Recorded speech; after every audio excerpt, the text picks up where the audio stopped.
Well, hi everybody. I'm John Ritland, and this is Every Royal Rumble Winner Ranked from Worst to Best Part 2. If future me remembers, the link will be up here. Otherwise, check the channel timeline.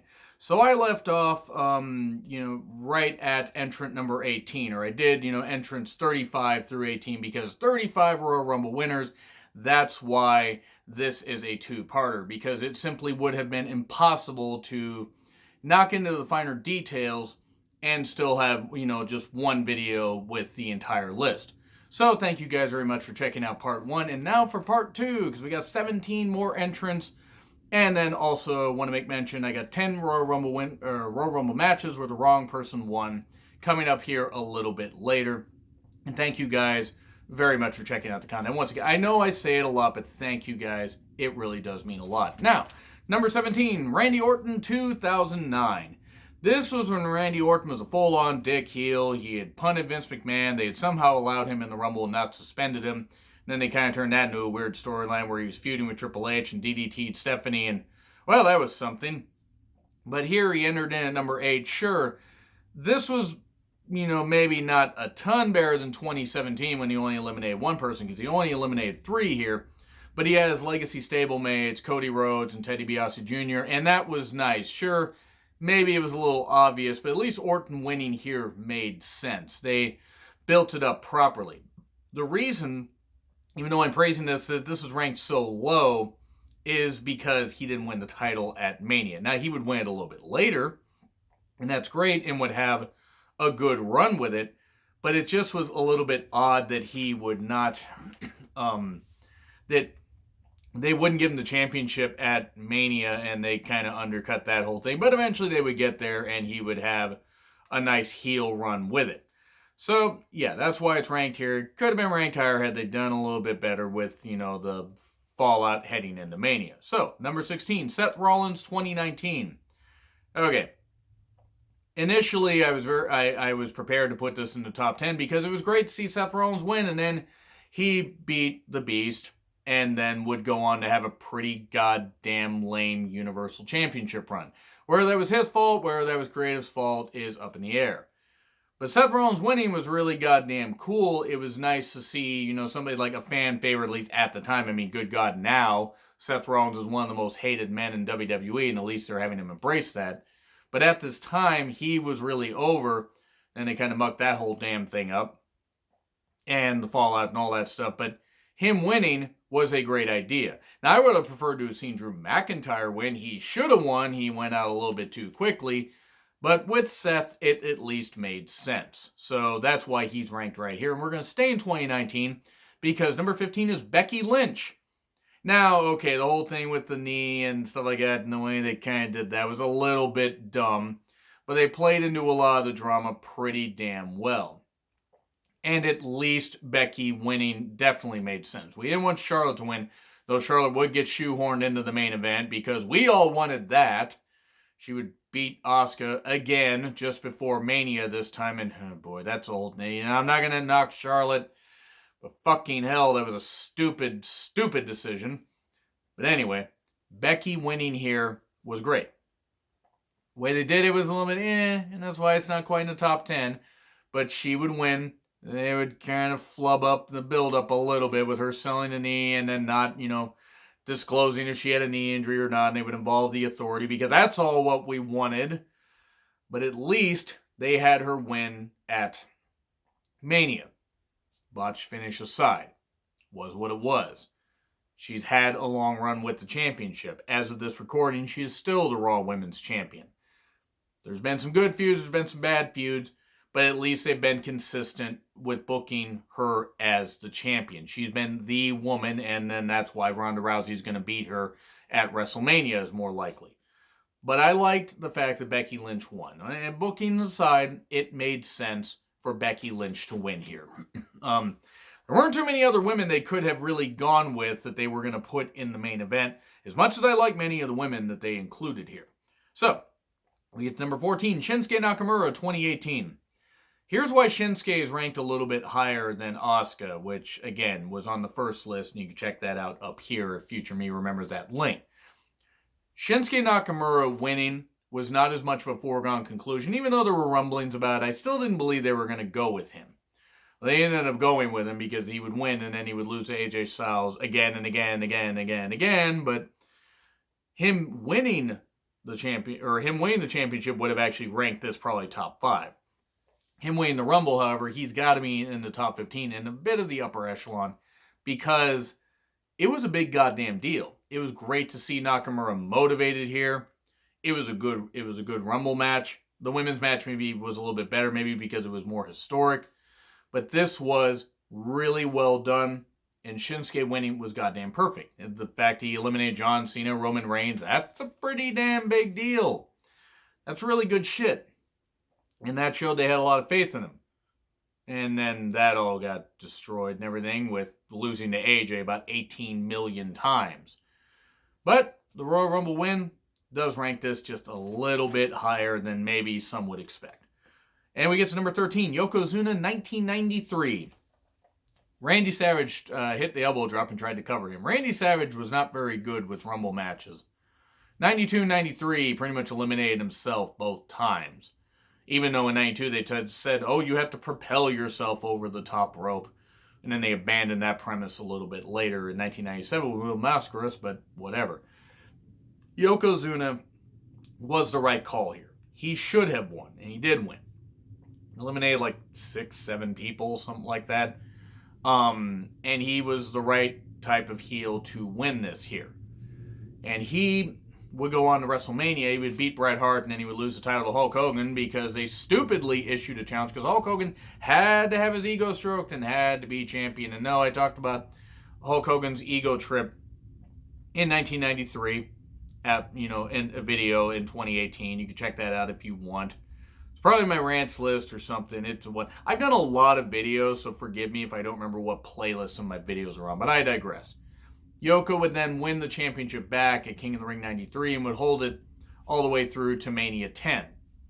So that right there is why he's ranked as high as he is.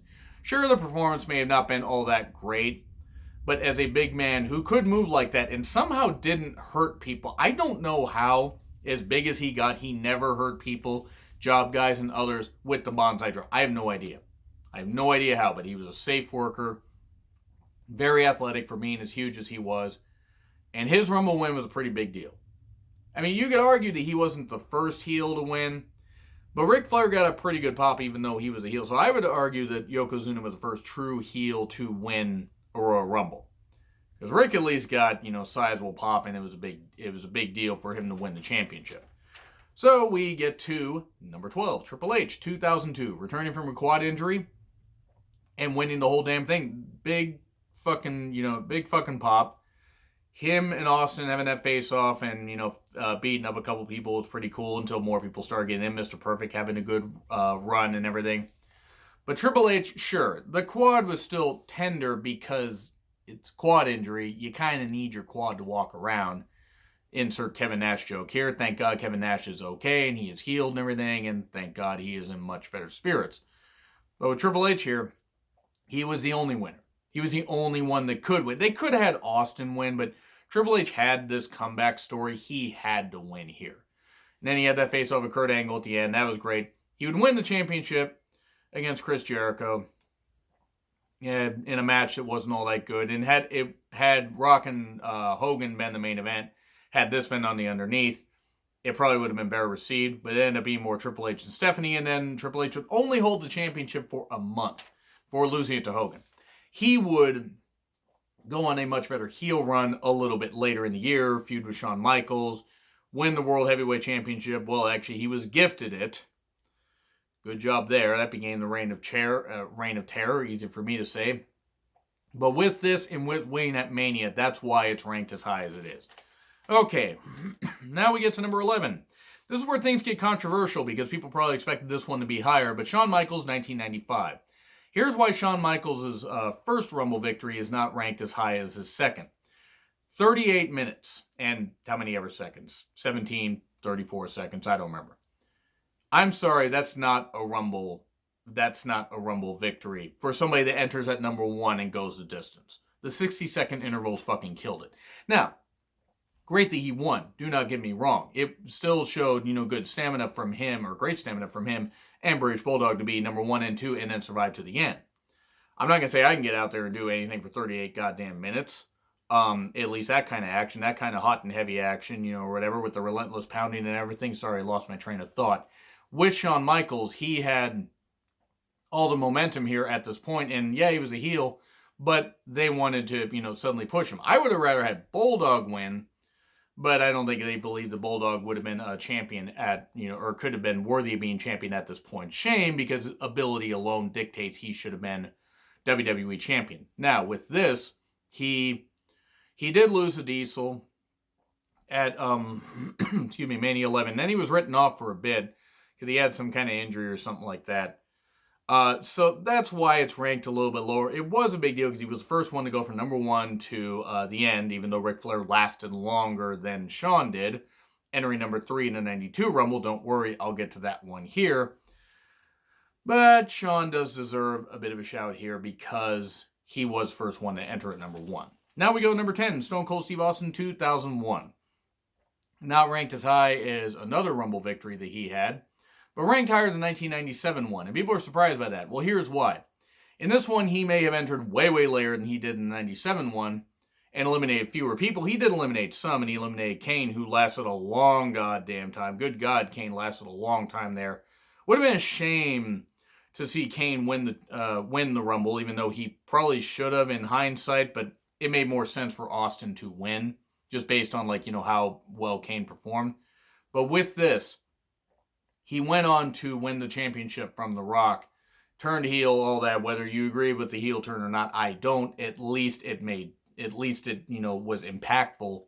And then he would have a run with the championship until SummerSlam. Well, no, he would have a run with the championship until Unforgiven, actually, and then would win it back at No Mercy. And he would be a dominant champion in 2001, even with the injuries that he had. So right there, he's got to be top 10, just because even though he entered late, he did eliminate some people, and it was, a great showing. And it was, Austin's last victory in the Royal Rumble, because it was the second to last Rumble appearance. Now we move on to number 9, Edge, 2010. There are some people that love the 2010 Rumble. I love it in some senses, but a lot of times there were too few guys in the ring, in some parts. I mean, and you're going to get that in any Rumble, but with this one, something just didn't quite work. Now, it had a lot of star power in, especially towards the end. It really did. And Edge's return was certainly shocking because nobody expected Edge to return so soon from an Achilles injury. I mean, there was a thought that maybe he would be out a goddamn year, and he had it in late June or early July of 2009. And Edge's return was shocking. His victory was great. Sure, he wouldn't win the championship from Jericho, and the face turn wouldn't work, and he'd turn heel, and he'd eventually win the title from Kane later in the year. But I just liked it based on the return and the fact that they were going with it and trying to, really make Edge's return matter. Because he only had, about another 15 months. He was done after Mania 27, so he was done after the following Mania. It was cool to see Edge return. It was great. And yeah, maybe even if he didn't win the championship, it still made a whole lot of sense. We get to number 8, Bret Hart, 1994, because Bret should have been the sole winner at the 1994 Rumble. I get why they tried to go with Luger and Bret and be like, okay, which, will the crowd decide on? Of course, the crowd was going to decide on Bret. Because Bret was somebody that they could take seriously.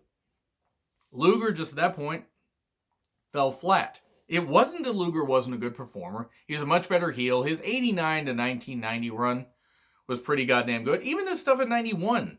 I'd say 89 to 91 actually was probably his best stuff. Even 88. So yeah, his stuff in WCW.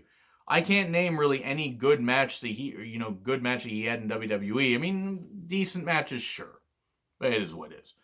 Bret Hart should have been the sole winner in 1994. Vince should have realized that Bret was the right one to go with. And then he made up for it made up for Mania 9 by having Bret win against Yokozuna at Mania 10 and then holding it until Survivor Series 94. So he had a long run. He had a great feud with Owen Hart. Steel cage match at SummerSlam 94 still sticks out in my mind. It was a great year for Bret. And then we get to number 7, Rey Mysterio 2006. Why is this not top 5? I'm going to say something controversial here. I never really bought Rey as a world champion. I'm not saying that Rey didn't earn it with all the, all the injuries he fought through and the fact that he could put on great performances and that he could make you believe that he could win any match. Not saying that Rey isn't believable as a great performer.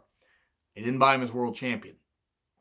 I didn't. I mean, that may be controversial, maybe what it is. Am I saying that through the years and through all the bumps and everything, did he not earn it in the eyes of some fans? Sure. The Eddie storyline ended up turning a lot of fans off from him. He got some pops, but as things went on, and especially once he won the world championship at Mania 22, it got him a lot more boos. Also, the fact he was booked like absolute shit as world champion. I mean, he was booked like a goddamn, ridiculous, ridiculous, like a low under. It was like he was a fucking jobber. He would lose non-title matches a lot. He lost to Great Khali. He would lose to Booker T eventually when Chavo Guerrero Jr. turned on him and stuff like that. Well, they just ended up calling him Chavo Guerrero eventually. But it was great, that he won. Then he had that match with Randy Orton at No Way Out. Orton cheated to win the right to go to WrestleMania, but then Teddy Long's like, no, fuck it. Randy cheated. Ray's in the match also. So it was a triple threat. And it was a 9-minute match. 9 goddamn minutes. We had to have a pillow fight at the goddamn Mania. At the goddamn Mania. I sound so white saying that. That was fucking ridiculous. Nothing against performers, but why would you have a pillow fight there when your world championship only gets 9 minutes? Anyway, I digress. Rey was a good Rumble winner. It was great to see him go from number 2 to, the end. It was great. Do not misinterpret me. But I just didn't buy him as world champion. Now we get to number 6. Stone Cold Steve Austin, 1998. Much better received than his 1997 one, mainly because after he had gone through everybody, Vince McMahon put a bounty out on him. And Stone Cold went through like everybody. Him and The Rock faced off, and that was some cool stuff. He faced off with a lot of people, eliminated a lot of people, would win, and it would beat Shawn Michaels at WrestleMania 14. And the match wasn't very good, but Shawn had a back injury. Legit or not, he had a back injury. I don't know how legit it was. But he could have just been one to go home to collect money on his guaranteed contract and not work. Who the fuck knows? We'll never really know the whole story because Shawn was one of the best sellers in the world, so his back may have not been hurt all that bad. So Austin would then win the championship, hold it till King of the Ring 98, lose it in that first blood match, win it back the next night, and then hold it till just after SummerSlam 98. Yeah, there's a whole lot of weirdness and everything, but he, the Austin era began that night, but especially was kicked off at Mania 14. Maybe they could have kept the championship on him, throughout the entire thing and not had Kane win it, but they booked themselves into a corner with stupid stipulations. I wonder who booked that.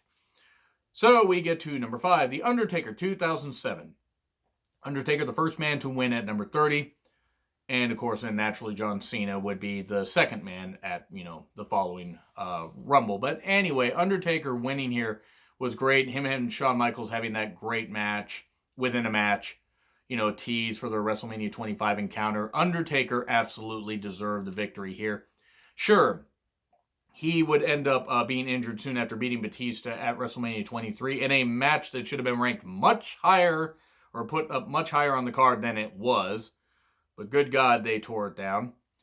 And yeah, Undertaker did get injured soon after and would have to relinquish the championship after winning it, and then Edge would, cash in his briefcase that he won from Mr. Kennedy, and then Undertaker would not win the championship back until the following Mania. But still, for this win, for Wayne Mania, for all the, years and bumps and everything, Undertaker winning it was great.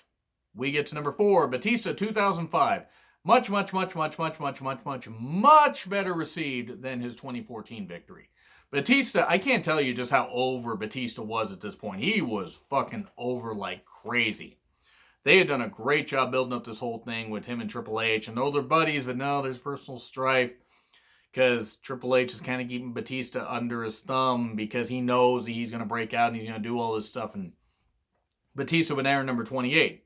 And he'd win. And he'd also win at the 2014 Rumble at 28. But him and John Cena did the spot where it was supposed to actually be Batista eliminating Cena, but they went over at the same time and hit the floor at the same time. You're thinking it's planned. It wasn't planned. That's the crazy thing. If it wasn't actually, unless they're just freaking fucking with us, if it wasn't actually planned, that's amazing that they managed to time it like that. And then Vince McMahon would tear both his quads. And sorry, I don't know why that's funny. I don't know why that is. It was just comical to see Vince McMahon doing that. Sitting in the ring yelling because he couldn't stand up because he tore both his quad. But then Cena and Batista would have, the match would get restarted. And Batista would throw out Cena, and we would get that. And we would get both men in title matches at Mania 21 anyway, and Batista would close winning the championship. And would then have a run until January 2006 when he got injured and had to relinquish the championship. I'd say that was a pretty goddamn good run. So he got that he got that accolade and certainly deserved it. Now whether he was the best performer or not is arguable. He pretty much wasn't, but God, he was fucking over, and they had to go with him. Excuse me. Number 3, this one's controversial. So I didn't want to rank this one as high as I did. Chris Benoit, 2004. Knowing what he did, you guys can make all the excuses you want, but he also should not go in the goddamn Hall of Fame. Looking at his performance, though, he did a really goddamn good job here. Entering number 1, going the distance, going for speed, hopefully not. He went for other drugs, but I digress. Eliminating the Big Show at the end was a big moment, and he won and then would go on to win the World Heavyweight Championship at Mania 20 in a great triple threat match. One of the best triple threat matches that WWE has put on, at least on pay-per-view. It was fucking incredible. This was it was a great, run from the Rumble to that. Yeah, they kind of shoehorned Shawn Michaels in there because, he had to be in the main event and stuff like that. And Triple H probably didn't want to fully do the job without having his buddy there. At least that's the way I interpret it. But it did end up being a great match. Benoit then, unfortunately, did not have the best run. They did have a rematch at Backlash 2004 where Shawn Michaels put over Benoit in Montreal by tapping out. Still didn't make up for the screw job, but whatever. And blaming Vince just as much as Shawn. But then after that, he didn't really have that much of a run. He would face Kane in an okay match. He would have other matches. Then he would drop it to Randy Orton at SummerSlam 2004. I mean, he had that great Rumble win, the Mania win, the following triple threat of Backlash, and it kind of just fizzled out. But I can't ignore that. That was a big moment, and or a couple big moments. And yeah, his personal demons, the fact he killed his wife and child aside, he's got to be ranked this high. Number 2, Shawn Michaels, 1996. Why? Because Shawn, at this point, was a babyface. He'd come back from a concussion. This win meant more than his 1995 win, in my opinion. Mainly because he ended up beating Bret Hart at WrestleMania 12, holding the championship until Survivor Series 1996 when he dropped it to Sid. And then win it back at Royal Rumble. And drop it soon after because he lost his smile.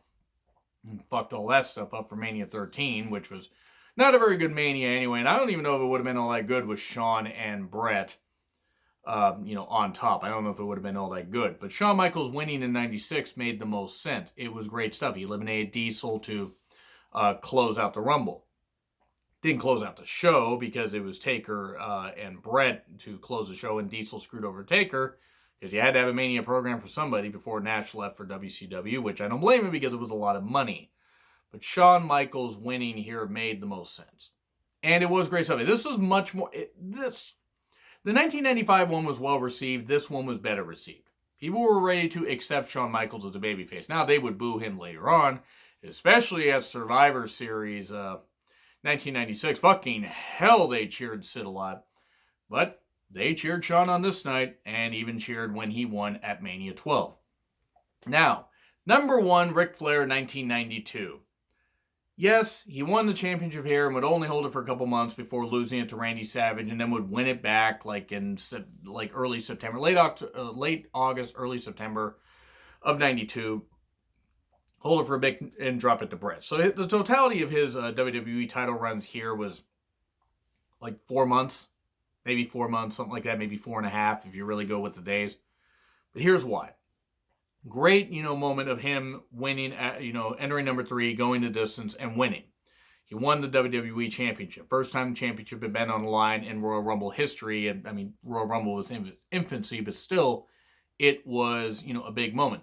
Also, the fact he was the face of the NWA and WCW, and Vince McMahon, who never really liked to acknowledge competition, took the guy from the NWA, WCW, and said, here, he's my guy now.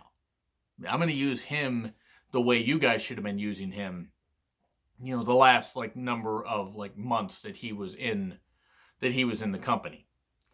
And it proved that he had a lot of faith in Ric Flair. He was right to have a lot of faith in Ric Flair.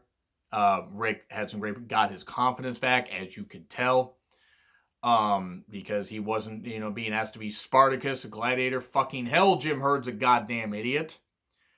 But his win and his match with Randy Savage just should have been the main event, but Hogan had to have his ego stroked once again. Not by Brooke, because, Hogan's a bit of a sick freak. But anyway, Ric Flair being the champion and then having that great Mania match. Yeah, okay, maybe Randy, Randy beating him could have taken the wind out of it. But it was still a couple big moments. And to me, bias, you can call it bias if you want. 1992 Rumble is still my favorite Rumble of all time. Ric Flair, to me, the best Royal Rumble winner ever. So that's where I'm going to leave this off. Agree, disagree, what I said. Like, share, subscribe, Twitter handle in the description. I'm John Ritland. I'll see you soon.